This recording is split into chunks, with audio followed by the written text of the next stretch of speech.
Será que estamos vivendo uma onda de orgulho latino-americano ou é só mais uma trend das redes? O meu nome é Marina Mels e eu acho que a trend reflete o que as ruas já concluímos. Somos todos latino-americanos, sim, e talvez com mais orgulho do que nunca. Oi, pessoal, meu nome é Beatriz e eu acho que é um pouco de trend, mas também um pouco de realidade. Eu acho que pode ser uma mistura dos dois. O meu nome é Larissa Guerra e o Belchior já cantava, sei lá, na década de 70 que ele era apenas um rapaz latino-americano. Mas se essa é uma trend, eu quero realmente fazer parte dela. Seja porque você não passou imune ao disco do Bad Bunny ou porque foi criada vendo Chaves e a Usurpadora, em 2025 a gente tá sim nesse clima de, como diz o meme do Patrick Estrela, ajoelhado em posição de oração, graças a Deus nasci em Latinoamérica. E quem vem falar sobre o assunto com a gente é a Beatriz Quaresma, que é professora de espanhol e criadora de uma das páginas mais legais do Instagram sobre literatura, o @latinohablante. Boas-vindas ao Donas da Porra Toda. Donas da porra toda. 2025 mal tinha começado, quando no dia 5 de janeiro, em pleno inverno no hemisfério norte, Bad Bunny lançou o Debí Tirar Más Fotos. E mesmo que você, como eu, não seja exatamente o tipo de pessoa que curte, acompanha ou sabe falar direito, tô aqui um pouco envergonhada, os hits da música pop, não pode negar que Bad Bunny é um estouro e que esse disco provavelmente vai ser um dos grandes discos do ano. Assim, eu poderia fazer toda uma introdução falando sobre a importância cultural desse disco, etc. Porque a gente. Só que daí eu decidi contar a verdade: que se a gente fez um episódio de Vale Tudo nesse ano, a gente ia ter que fazer um episódio de Bad Bunny, tá? E aí, essa é a minha contribuição. Mas assim, porque se a retrospectiva do Spotify se ela é realmente assim 100% honesta, ela vai colocar esse disco como o meu preferido do ano. Tá? É pela música, que mistura ali diversos ritmos caribenhos, porto-riquenhos, é pela capa com as duas cadeiras de plástico no quintal que são visceralmente familiares pra gente, mas é também porque Debí Tirar Más Fotos é uma espécie de carta de amor à terra natal do cantor, que é Porto Rico, e assim eu poderia ficar horas e horas e horas falando sobre esse disco e sobre Bad Bunny. Tá, amiga, mas assim, como falar horas e horas deixaria Bruno, nosso editor, em pânico? A gente resolveu chamar uma pessoa que também olha e fala para América Latina com muito carinho, mas pelo viés da literatura, que também é um assunto que muito nos comove. Então é por isso que a gente está recebendo hoje a Beatriz Quaresma, do @latinohablante. Beatriz, a gente já vai chamar de Bia, que a gente já tá íntima, entendeu? Que a gente já tá aqui cantando Bad Bunny juntas. Então se apresenta para quem ainda não te conhece. Então, pessoal, primeiro, obrigada, né, pelo convite, eu adorei, né, tô adorando estar aqui. O meu nome, então, é Beatriz, mas sim, pode me chamar de Bia. Eu sempre falo na minha primeira aula com os meus alunos que se as pessoas não me chamam de Bia, eu automaticamente acho que talvez elas não gostem tanto assim de mim. Então, por favor, sim, me chamem de Bia. Eu sou professora de espanhol, né, mas eu também sou pesquisadora. Eu recentemente terminei um mestrado em estudos neolatinos, né, pensando especificamente em língua espanhola, e eu criei o Latinohablante em parte para trabalhar a questão das minhas aulas particulares, também como professora de espanhol, mas muito para falar sobre as leituras que eu faço, pensando a América Latina também. Bia, então, já tô íntima. Você acredita que a gente tá vivendo, então, esse momento de orgulho latino-americano, de uma coisa de ressaltar, assim, a estética do pertencimento? O que tu tá observando? É, sei lá, uma reação ao Make America Great Again? O que tu tem visto, assim, a respeito? Então, por que eu falei que eu acredito que é também um pouco de trend, né? Não só por uma questão de moda, mas eu acho que por uma questão geracional, né? Então, se eu penso muito pessoas da nossa faixa etária, os meus alunos, por exemplo, eu acredito que sim, a gente vive em um momento de orgulho latino-americano. Então, essa semana, por exemplo, eu comecei novas turmas, então tem chegado novos alunos para mim. E nas primeiras aulas eu gosto muito de perguntar por que aqueles alunos querem aprender o espanhol, por que eles querem aprender uma língua estrangeira. E sempre tem de tudo, né? Pelo trabalho, viagem, interesses pessoais. Que essa semana eu me surpreendi um pouco, porque eu acho que a maioria dos alunos, e das alunas em sua grande maioria, foram por uma questão mais de identificação. elas disseram, algumas, né, disseram que eu acho que o espanhol talvez vai me trazer essa identificação um pouco maior, né, com essa identidade latina. E eu percebo que sim, isso está aumentando. E eu acredito que a trend ela contribui muito, mas infelizmente eu também acho que é algo, né, da nossa geração. Então, se eu penso em alunos mais velhos que eu tenho, pessoas da minha família que já são de outra geração, eu já não percebo esse posicionamento, né, esse orgulho latino-americano tão forte. Mas se eu penso nos meus alunos que são mais jovens, tem ali, né, entre 20, 30 e poucos anos, eu percebo que sim. Então, por isso que eu imagino que é um pouco dos dois, né? Um pouco da trend, sim, mas também um movimento real. Eu acho que pra gente, a Lari falou de cultura pop, né, Lari? Acho que tem uma questão da cultura pop que talvez seja geracional, que é um encontro entre a geração que viu a Shakira se aproximando muito, né? De que viu a Shakira frequentando todos os programas de TV de domingo brasileiros. Ela tava um fim de semana no Gugu, um fim de semana no Faustão, outro fim de semana no Gugu de novo. Então, que tinha essa presença muito constante dela, assim. Com uma geração que encontrou a Anitta fazendo esse movimento oposto, né? De sendo brasileira e fazendo essa coisa de cantar em espanhol, assim. Acho que tem uma presença muito grande da música nessa relação entre o nosso olhar para a América Latina, porque dá esse orgulho, né? Assim como a gente tem orgulho de dizer que, sei lá, a Anitta foi top 1 do mundo e é brasileira, a gente também tem orgulho de dizer que a Shakira é essa monstruosidade, que o Bad Bunny é a próxima onda e é brasileira. Então acho que tem uma interferência grande, assim, da cultura pop, tanto dos latino-americanos ganhando mais espaço no Brasil, quanto vice-versa, sabe? Eu concordo super com essa afirmação da Lari.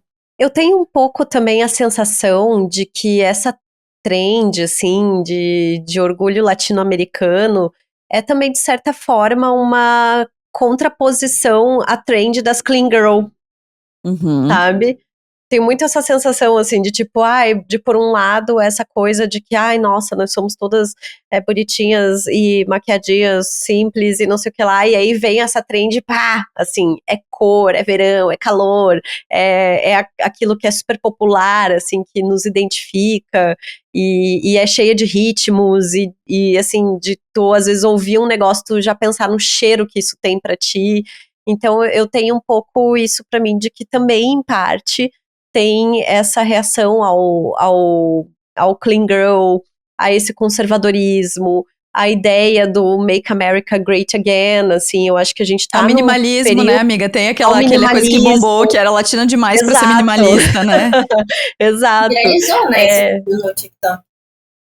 Total, assim, e acho que neste momento em que a gente tá, assim, geopoliticamente, né, num período de extremo nacionalismo, assim, norte-americano, de uma ideia até meio burra, assim, né, tacanha, eu acho bonito, assim, que a gente venha nessa corrente contrária, de sim, nós somos brasileiros, mas nós somos latino-americanos, e nós temos as nossas semelhanças aqui, as coisas que nos aproximam, apesar de ter uma barreira linguística que é muito forte e cultural também, assim, né? E aí, puxando pro Bad Bunny, eu vou falar dele o episódio inteiro, tá? Porque as pessoas, quando anunciaram o show, ele começou a turnê mundial dele, que não passa pelos Estados Unidos, né? Porque ele tá assim, esse homem, ele é muito afrontoso, eu amo que ele tá fazendo isso. E aí ele anunciou os primeiros shows, eu acho que as 2 primeiras semanas de shows em Porto Rico, da residência em Porto Rico, seriam apenas para porto-riquenhos. E aí agora que tá começando, agora que estrangeiros estão sendo admitidos, assim, no show. E o show vai passar pelo Brasil em fevereiro do ano que vem. E tinha muito assim, duvido que ele vai lotar um estádio, né? Ele não só lotou uma vez, como anunciaram um show extra que lotou também. Então, acho que tem essa aproximação, assim, de a gente escutar mais, de querer saber mais. Aqui em Porto Alegre tem muita festa, assim, com ritmos caribenhos, tem aula de salsa, essas coisas. Então, acho que existe esse movimento, sabe? E acho que a trend veio agora, assim, né?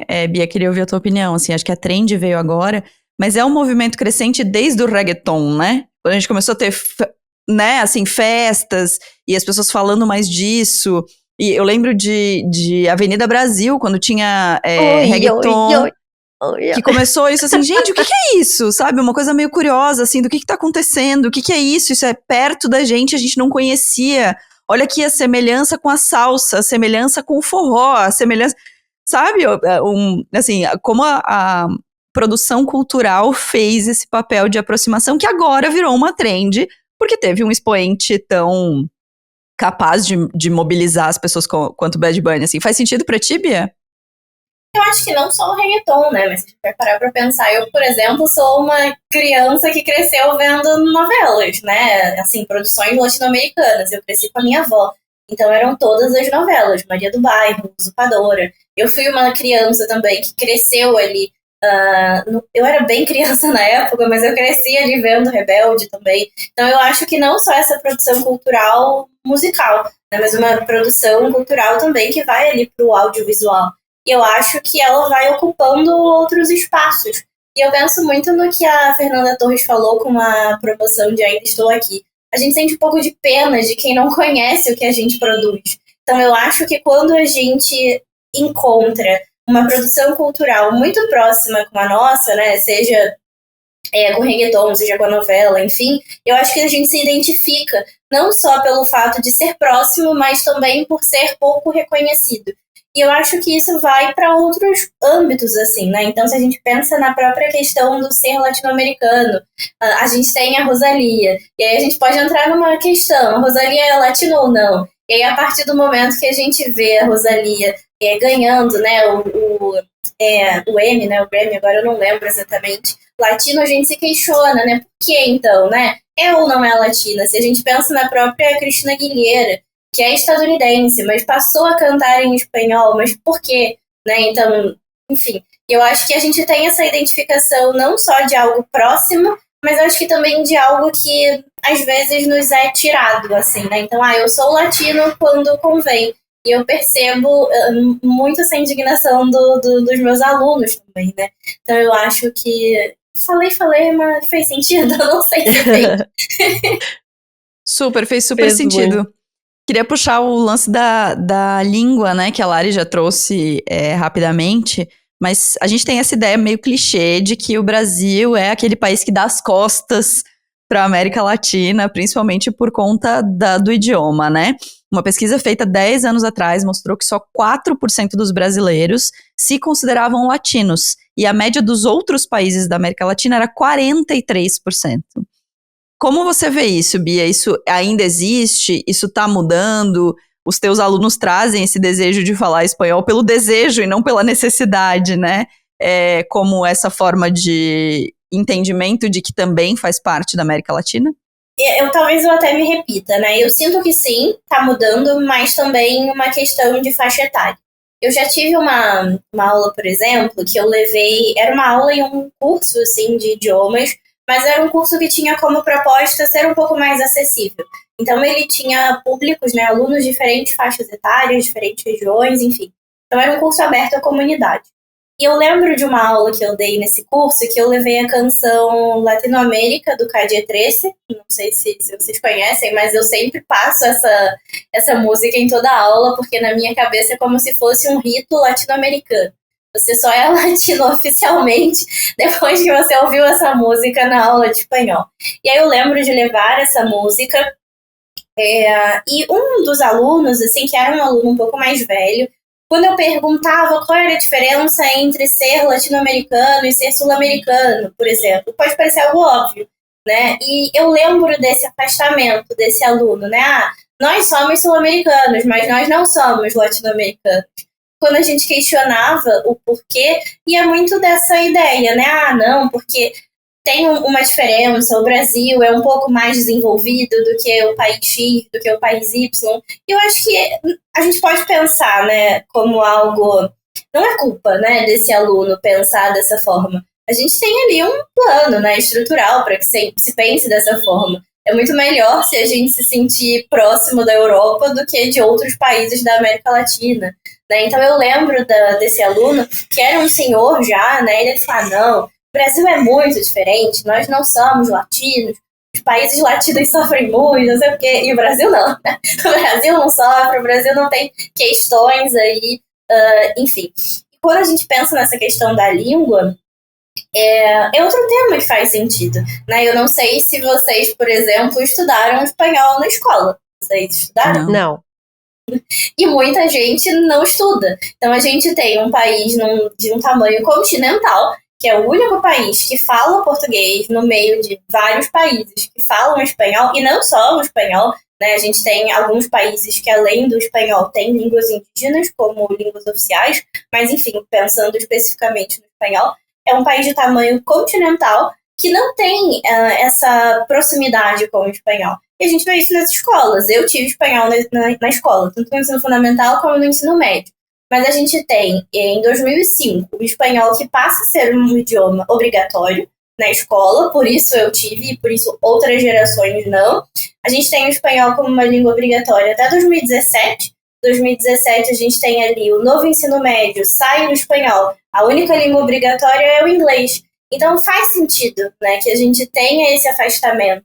De fato, não tem um interesse ali, né, de política linguística interessada em estar próximo do espanhol, né? Então não dá para dizer, né, esse meu aluno, né, esse senhor, ele não se via como latino porque ele é ignorante. Não, a gente tem ali uma série de informações, né, uma série de acontecimentos que afastam a gente da América Latina de fato, né? E o espanhol é só uma delas. A gente pode pensar também nessa questão geográfica. A gente está falando de um país que tem, né, proporções continentais.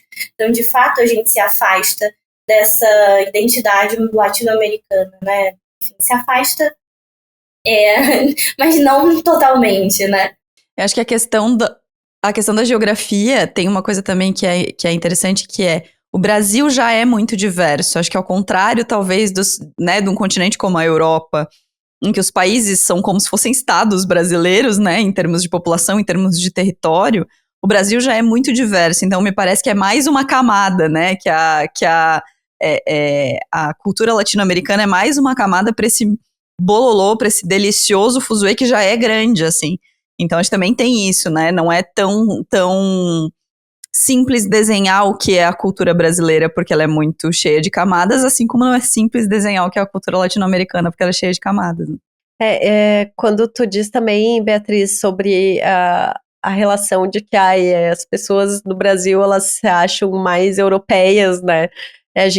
Eu e Marina estamos no sul do Brasil, então a gente sabe exatamente como é isso, assim, é mais fácil para um brasileiro criado no interior se dizer que é alemão ou italiano do que se intitular brasileiro, que dirá latino-americano, né? Então, eu acho que passa muito por isso. E essa mesma pesquisa, até quando eu estava pesquisando para o episódio, ela apontou uma coisa que é muito contraditória, assim, porque ao mesmo tempo em que as pessoas que foram entrevistadas diziam que só 4% ali se consideravam latinos, a maioria delas diziam que o Brasil é, tipo assim, referência master para o que é a América Latina, sabe? Uma dissonância, assim, de pensamento, né? Acho que faz super sentido, assim, mas acho que tem muita relação com o lance de que o Brasil já é muita coisa, sabe? Então, assim, se uma pesquisa similar perguntasse o que é a cultura brasileira, provavelmente a gente teria essa mesma dissonância, assim, de localização, né, a gente tem pouca conexão, assim. E aí eu acho que vamos para a pergunta do que é ser latino-americano, que eu acho que é importante a gente começar a desenhar isso, mesmo que a gente obviamente não tenha nem a pretensão de chegar a nenhuma conclusão, mas o que é pra gente ser latino-americano? O que significa? Qual é a referência estética? Qual é a referência sonora? Qual é a referência gastronômica, sabe? Qual é a referência do que a gente tem, do que é, já que a gente tá se intitulando como uno, né? Como uma coisa só, qual é a referência para vocês do que é ser latino-americano? Eu acho que é bem interessante isso de você falar, que não é querer chegar em uma conclusão, porque eu acho que a gente nunca vai chegar realmente numa conclusão do que é ser latino-americano. E eu acho que essa própria definição, né, de latinidade também, ela pode ser problematizada quando a gente pensa na questão da América Latina e o Caribe, né, enfim. Mas eu acho que é isso, né? É pensar que não tem uma conclusão, não tem uma definição única, né? E eu entendo muito essa questão da latinidade como múltiplas definições, múltiplas histórias, múltiplas, enfim, vivências. Acho que múltiplas construções históricas também. Então, quando eu paro para pensar nessa questão da latinidade, eu acho que é isso, né? A nossa latinidade, ela não necessariamente vai ser a mesma latinidade de alguém que está na Argentina, no Uruguai. E eu acho que a gente sente isso também quando a gente sai daqui e vai para outro lugar. Eu acho que a gente percebe pontos de encontro nessa latinidade, mas também pontos de desencontro. Então, em alguns momentos ali, a gente se aproxima e se afasta. Eu acho que o ideal é isso, assim, é não pensar em uma conclusão, como é que eu vou definir, né, o que é a latinidade. Porque eu acho que é isso, é um conceito que está em construção, também desconstrução, considerando que ele pode ser problematizado. Eu vejo assim, talvez seja muito clichê, tá? O que eu vou dizer assim. Mas eu tenho duas percepções que eu acho que são coisas que me ajudam a entender esse sentimento da latinidade, que é o acolhimento das pessoas, sabe? Eu acho que no geral, assim, das experiências que eu tive viajando por países latinos, e eu já fui para Argentina, Chile, Colômbia, e se a gente considerar México, né, apesar de estar na América do Norte, também fala espanhol, então vou botar nessa conta. Eu acho que são, em geral, pessoas extremamente, assim, sabe quando tu chega e tu já se sente à vontade com alguém, assim, eu acho que tem muito disso, assim, eu acho que essa é uma característica que é muito brasileira, mas também é de outros países latinos, de você chegar e do nada já tá conversando com alguém e já se enturmar, e por mais que você não fale direito espanhol, a pessoa te entende, e tu fala em português e assim vai funcionando. Eu acho que é um pouco disso. E eu acho que a comida nos aproxima bastante também, tá? E apesar de, claro, ter diferenças, né, de coisas, assim, mas primeiro que eu acho que comida, assim, é uma das coisas mais maravilhosas que existem, e o uso dos ingredientes, a maneira como os preparos são feitos, se assemelham, talvez as combinações às vezes, né, tipo, eu lembro que na Colômbia as pessoas comiam manga com sal, assim, e aí eu fiquei tipo, meu Deus, o que tá acontecendo aqui? Mas, ou sei lá, eu sinto que tem essa proximidade, assim, tipo, você vai para um país latino, você vai comer bem e você não vai sentir tanta falta do arroz com feijão, eu acho, sabe? Boa. Pra mim, a principal referência é cor. Eu acho que eu não consigo imaginar falar de América Latina falando de uma coisa cinza, sabe? Muito embora a gente tenha regiões, né, assim, sei lá, tenha o Atacama, tenha, né, assim, regiões que tem o próprio Santiago, que é uma cidade grande, enfim, mas eu acho que tem uma coisa da cor, assim, e eu acho muito maluco a gente pensar nisso, assim, se vocês forem procurar os memes, as camisetas soy latino-americana, é tudo colorido. Tudo tem essa percepção da vibração, assim, que eu acho que envolve isso que a Lari trouxe, assim, do sabor, da energia, do acolhimento, assim, eu acho que eu não consigo imaginar pensar numa identidade latino-americana, mesmo que plural, mas assim, falar de identidade latino-americana imaginando uma coisa com tons pastéis, assim, sabe? Imaginando uma coisa... Então, não consegue, uma coisa minimalista, assim.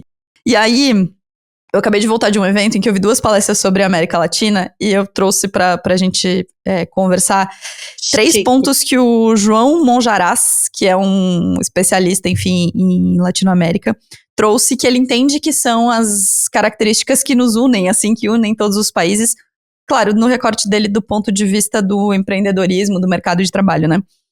Um é a gambiarra estratégica, que enquanto culturalmente outros países do hemisfério norte tendem a olhar muito para a falta, o latino-americano tende a juntar coisas que parecem não fazer sentido e dar jeito nas coisas. Eu achei que isso diz muito sobre a gente, né? Assim, coisas que a gente vê acontecendo em vários países, em vários memes, em vários TikToks, em várias viralizações, que mostram o quão criativo é com a escassez o latino-americano. A segunda é a resistência rebelde, é a gente saber que nós... ele usou uma frase que eu achei muito interessante, assim. Ele falou que a gente não vê um país subdesenvolvido como uma etapa do país desenvolvido. A gente entende que essa é a nossa identidade. Que a gente entende essa situação não como um momento, mas como um desconforto que a gente tem há muitas gerações de ser a coisa do futuro, de ser a coisa que está caminhando, mas parece nunca chegar lá. Então, essa resistência a dizer, não, nós não chegamos lá ainda, e nós temos essa perspectiva de melhorar, de ir para frente, também é uma coisa que me pegou. E a terceira, que pra mim tem tudo a ver com cor, tem tudo a ver com sabor, tem tudo a ver com acolhimento, é a nossa vocação para paixões coletivas. Então, os shows dos artistas aqui têm um calor, um furor que talvez não tenha em outros lugares, e por isso que voltar para cá é sempre todos os artistas que vêm e fazem show aqui e falam como é interessante, assim, como os times de futebol, né, da América Latina tem essa coisa muito de ser muito apaixonado, de ser o time que o time vai jogar, sei lá, em outro continente, as pessoas vão atrás e tem ônibus e tem, né, as próprias expressões coletivas latino-americanas têm essa percepção da paixão coletiva. É tudo muito movido pela paixão, por essas duas coisas, assim, a paixão que é essa energia, essa vibração que a gente tem, e o coletivo, que é uma coisa que talvez o clima ajude, né, o nosso sol mais presente, ajude a gente a ter mais encontros presenciais do que em outros países. Então, eu acho que faz muito sentido, assim, para mim essas 3 leituras fazem muito sentido,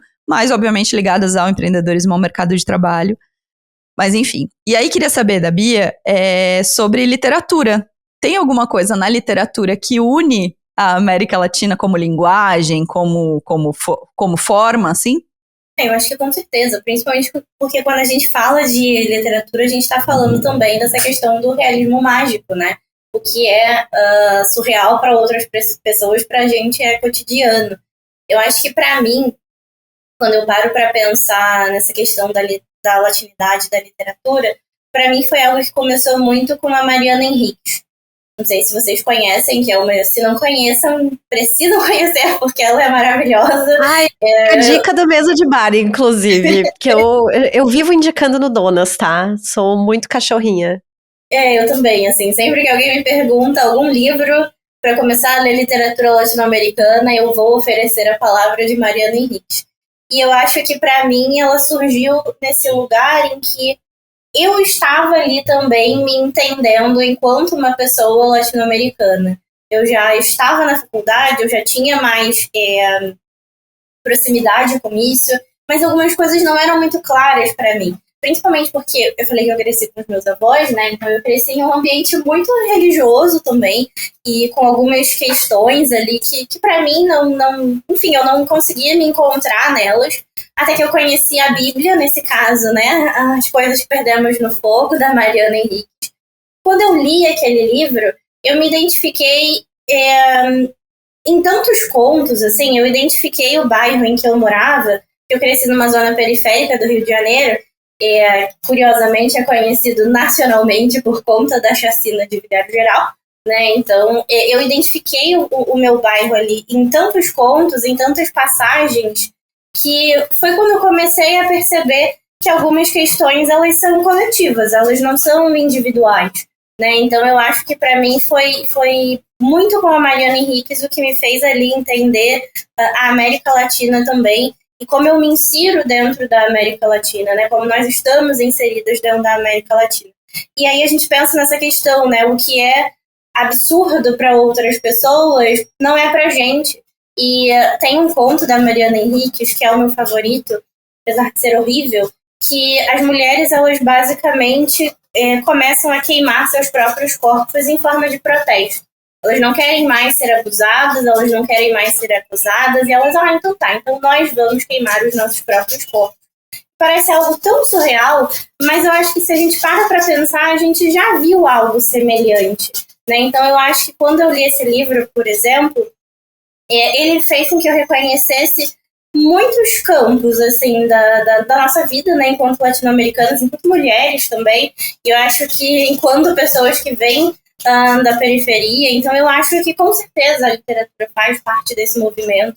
E eu diria, a gente tem, né, uma literatura que foi durante um tempo ali muito, não diria dominada, mas eu acho que quando a gente para pensar os nomes que vêm primeiro, são Gabriel Garcia Marques, Mário Vargas Llosa, né? Até quando a gente fala desse boom latino-americano, poucas vezes a gente fala de mulheres, por mais que tenhamos também. E eu sinto que hoje a gente tem uma presença muito grande de mulheres na literatura que fazem com que a gente enxergue também essa questão da latinidade.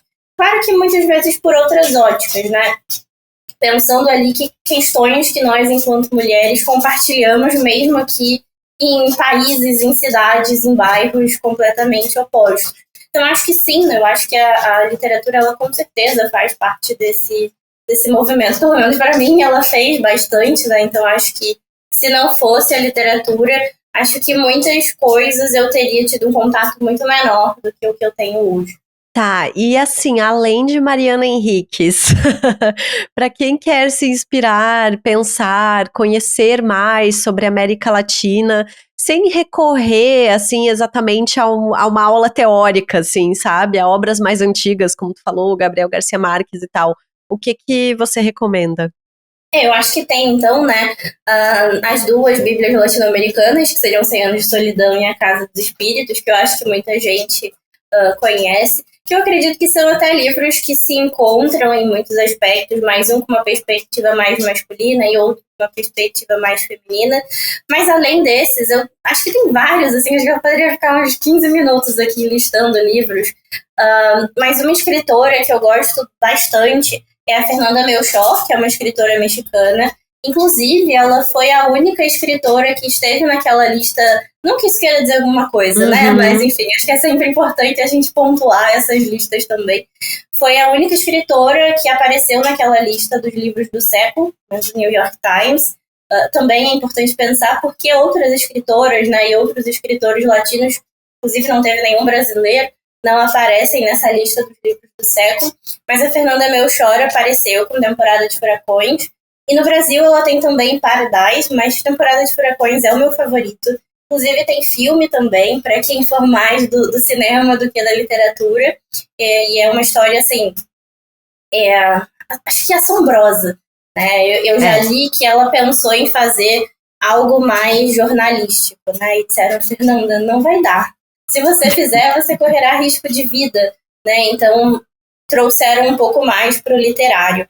É muito forte, é muito brutal, assim, é assombroso, mas é um livro fantástico. Outra escritora que eu gosto muito também, não sei se conhecem, é a Teresa Cárdenas, que é uma escritora cubana. Inclusive, eu sou do Rio de Janeiro, e eu tenho 99% de certeza que a Teresa Cárdenas se mudou para o Rio de Janeiro, e em breve ela vai tirar um CPF, porque todos os eventos ela tá, eu já encontrei, até mesmo no mercado. Então eu pensei, gente, com certeza ela mora no Rio de Janeiro. E ela tem, se eu não me engano, 4 livros publicados no Brasil, mas 2, assim, eu gosto muito. Um é Cachorro Velho, que ele fala um pouco sobre a escravidão em Cuba. Então eu acho que é também interessante para a gente pensar, porque também tivemos, né, escravidão no Brasil, mas como se aproxima e como se afasta. E outra que seria Cartas à Minha Mãe, da Teresa Cárdenas também, que é através da perspectiva de uma criança.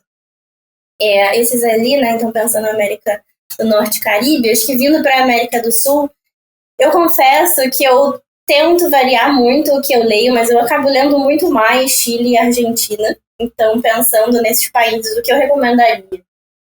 Eu acho que a gente, no Brasil, precisava, né, se inspirar um pouco mais nesses países quando a gente pensa em memória, né, em sítios de memória. Eu acho que quando eu penso na literatura, ou até mesmo questões mais audiovisuais, museus, né, eu acho que são países, se a gente pensa na Argentina, no Chile, no Uruguai, tem uma grande preservação da memória. Eu acho que é algo que o Brasil ainda não tem tanto, né? Então, se eu penso na minha cidade, eu não sei dizer para vocês um sítio de memória em relação à ditadura, por exemplo.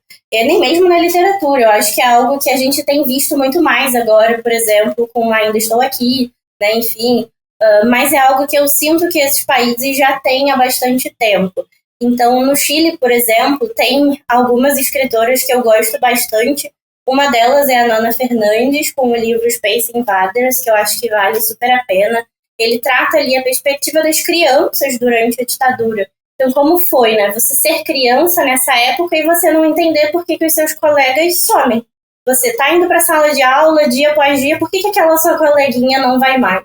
Então, é um livro curtinho, muito triste, mas que eu acho que faz a gente também conseguir pensar na nossa realidade, né? Enquanto latino-americanos que também passaram por uma ditadura. E outra escritora chilena que eu gosto muito também é a Alia Trabuco Ceran. Ela tem alguns livros publicados no Brasil, mas eu li A Subtração, que eu gosto bastante.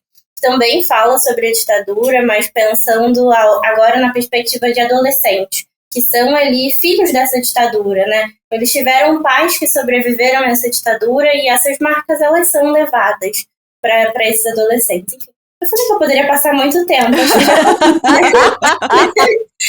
Eu posso falar outros livros também.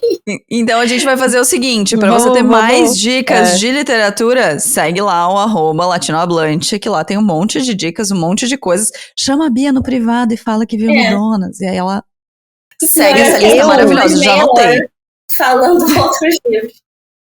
Eu sou muito fã de literatura latino-americana, e aí eu acho que eu achei o teu perfil um dia procurando por dicas de livros de escritoras latinas, e eu salvo muita coisa que tu posta, assim, sabe? Pra ter, tipo, tá, isso aqui eu vou deixar na fila, e conheci várias autoras, assim, que eu sempre pensava assim, tipo, eu quero ler mais coisa estilo Mariana Enríquez, e aí eu começava a ficar fuçando, e aí daí eu achei teu perfil, viu?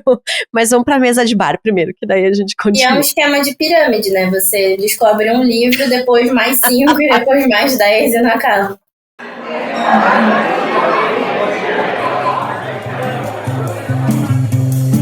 A gente chega na nossa mesa de bar e vocês percebem que, assim, somos pessoas muito apaixonadas por esse tema.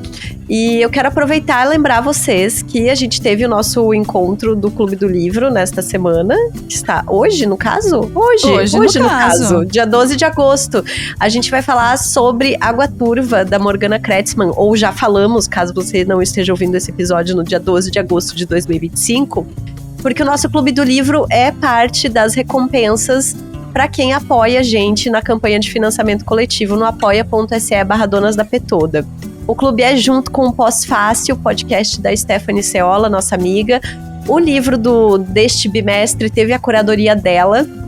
Adorei, inclusive, tá? Adorei, vamos discutir, ou já discutimos. Que difícil ficar falando isso, mas... Mas eu quero te lembrar que a partir de R$5 por mês você contribui com a nossa campanha, e aí, claro, tem acesso ao nosso grupo exclusivo para apoiadoras no Instagram, tem a newsletter com as dicas da mesa de bar, tem novidades também, né, Marina?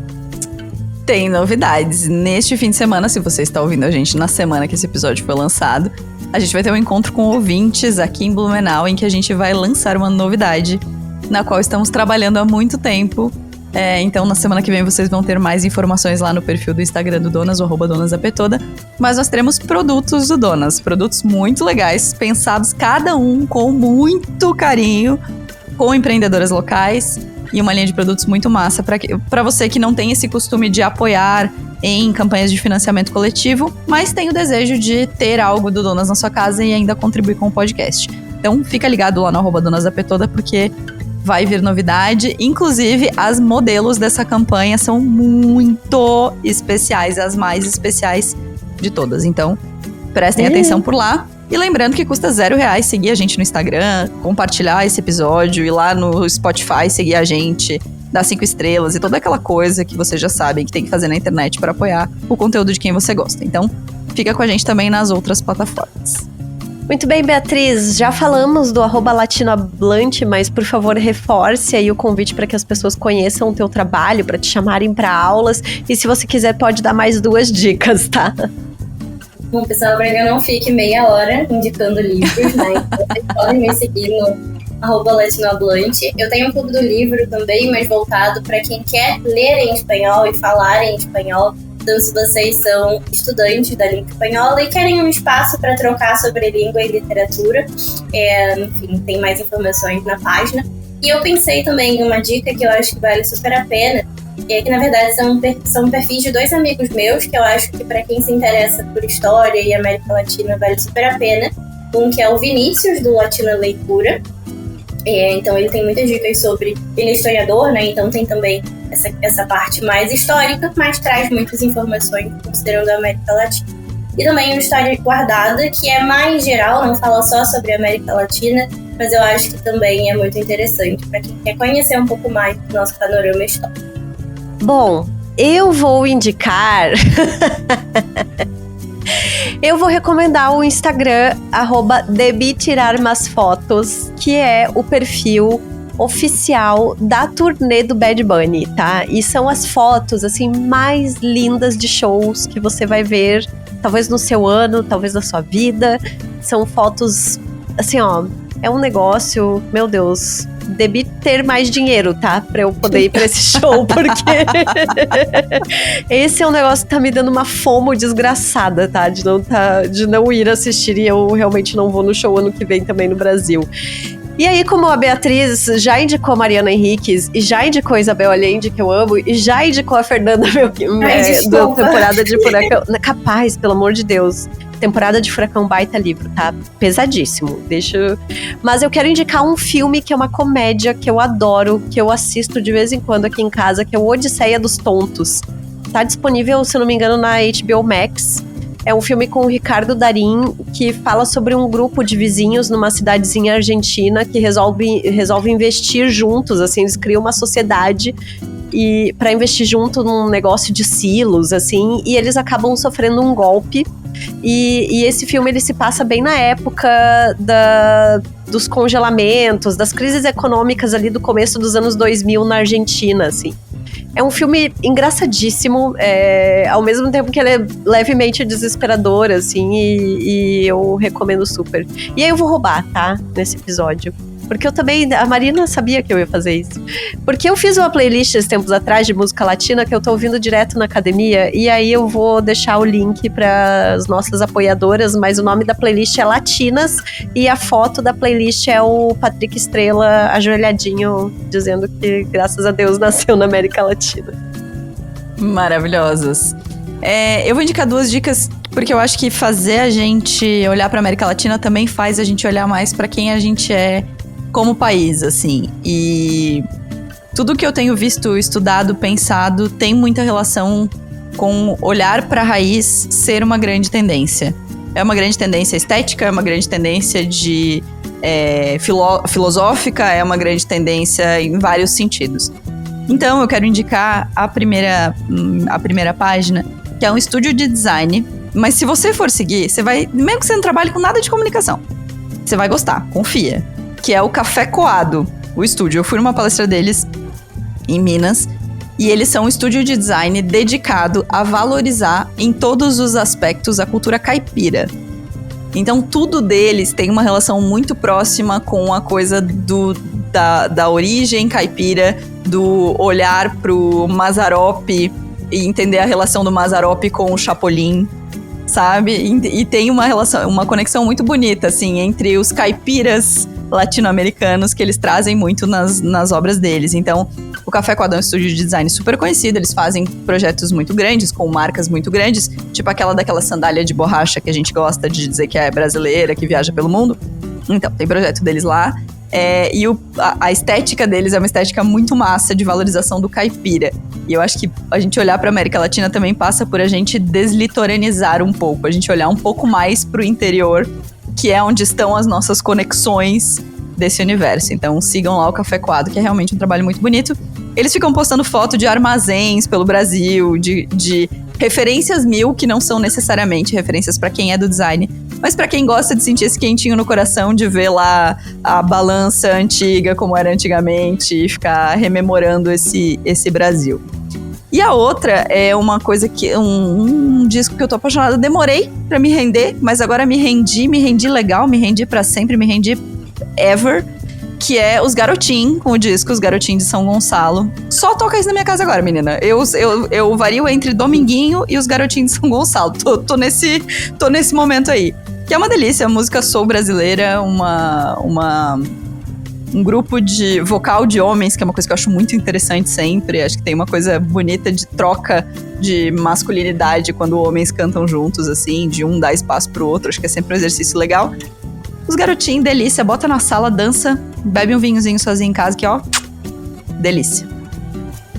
Ai, amei essa conversa. Beatriz, muito obrigada. Eu tô me sentindo, tipo assim, muito conhecendo uma estrela das redes sociais. Eu sou muito fã do seu trabalho. Você imagina? Não, até parece. Eu que agradeço. Eu adorei participar, adorei as dicas. Não sei, me enrolei um pouco porque eu fiquei nervosa, mas eu adorei. Foi ótimo estar aqui. Gente, a gente não falou de portunhol, entendeu? A gente não falou de portunhol, verdade. que é uma coisa que a gente devia ter falado. Vai ter que voltar, tá, Bia? Vai ter que voltar. Porque a gente não Mas falou de eu algumas... tenho mais 5 livros pra recomendar em portunhol. Olha, se tu quiser, manda essa lista que a gente compartilha com as nossas apoiadoras, como bônus, assim, né? Beleza, vou mandar então. Chique, eu, se fosse você, seria apoiadora. Bia, beijo, obrigada e até mais, porque vem aí. A gente vai falar muito de América Latina ainda, tenho certeza.